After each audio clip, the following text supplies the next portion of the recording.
Some women are born to follow, to compromise, to settle. And then there are women like Zara. She was a force, a storm wrapped in silk, a queen who answered to no one. She never begged, never pleaded. She walked through life knowing exactly what she wanted and took it without apology. Men admired her, feared her, desired her, but never truly understood her. They came to her thinking they could take her, make her theirs, break down her walls. But Zara wasn't something to be possessed. She was a wildfire, and those who tried to control her only ended up in shame. Then came David. He was charming, calculated, the kind of man who knew how to say all the right things at the right moments.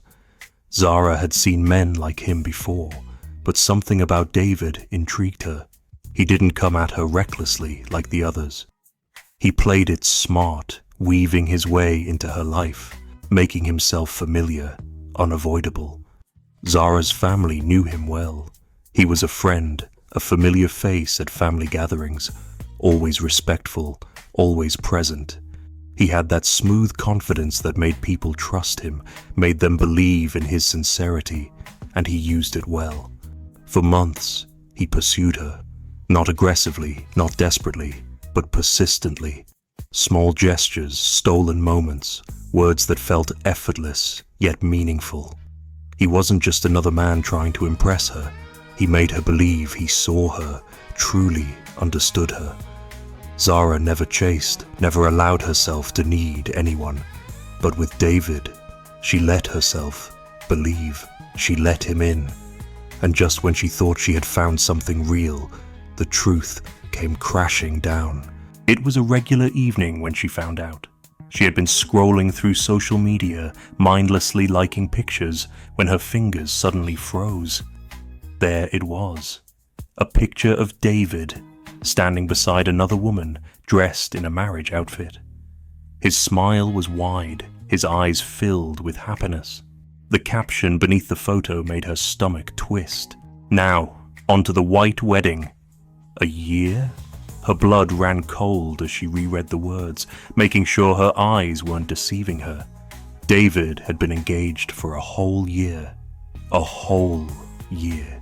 The realization hit like a punch to the gut. Every late-night conversation, every moment he looked at her like she was his future. It had all been a lie. He hadn't just betrayed her. He had made her believe she was the only one when, in reality, she had been nothing but an option. The pictures kept coming, each one cutting deeper than the last. His friends congratulated him, his family celebrated, and his wife, his actual wife, beamed with happiness beside him. Zara's hands shook as she set down her phone. She had been played. And then, as if the universe wasn't done mocking her, her phone buzzed with a message. David, hey, I know you saw the pictures. I should have told you, but it's complicated. Anyway, I still want you to come to my wedding. We can talk. She stared at the screen, waiting for some part of her to misread those words. He still wanted her to come to his wedding. The sheer audacity of it made her laugh. A bitter, humorless sound. This wasn't heartbreak. This was insult. She could have ignored him, blocked him, walked away without a word. But Zara wasn't the type to leave things unsaid. She agreed to meet him, not because she needed closure, but because she wanted to look him in the eyes when she let him know exactly what he had lost. The restaurant exuded quiet, luxury, the kind of place where power met discretion. Dimly lit chandeliers cast a golden glow over polished tables, the soft hum of conversation blending seamlessly with the distant clink of crystal glasses. It was the kind of setting where deals were made, secrets were exchanged, and betrayals were hidden behind charming smiles. David sat at a corner table, his posture relaxed, his confidence unshaken. He carried himself like a man who had never faced real consequences, someone who believed that charm could smooth over any transgression. He wasn't nervous. He wasn't ashamed. If guilt weighed on him, he carried it lightly, too lightly. Zara walked in with a steady, deliberate pace. She was composed, unreadable. Heads turned as she passed, but she barely noticed. There was a presence about her, something undeniable. A quiet storm waiting to be unleashed. David stood as she approached, his movements practiced, effortless, as if this were just another night, just another conversation. He greeted her with the same smile, the same easy charisma that had once made her believe in him. She took her seat with an air of quiet control, crossing her legs in a way that felt like a statement, not rushed, not flustered, just measured, just precise. He settled back into his chair, trying to keep things light, to steer the conversation into something manageable. He was still playing the game, still believing he had some control over the outcome. But Zara wasn't here to play. There was a shift in the air, subtle but unmistakable, a widening gap between perception and reality. He spoke as if this were a misunderstanding, as if the weight of his betrayal could be undone with carefully chosen words. He made excuses, explanations that held no real weight.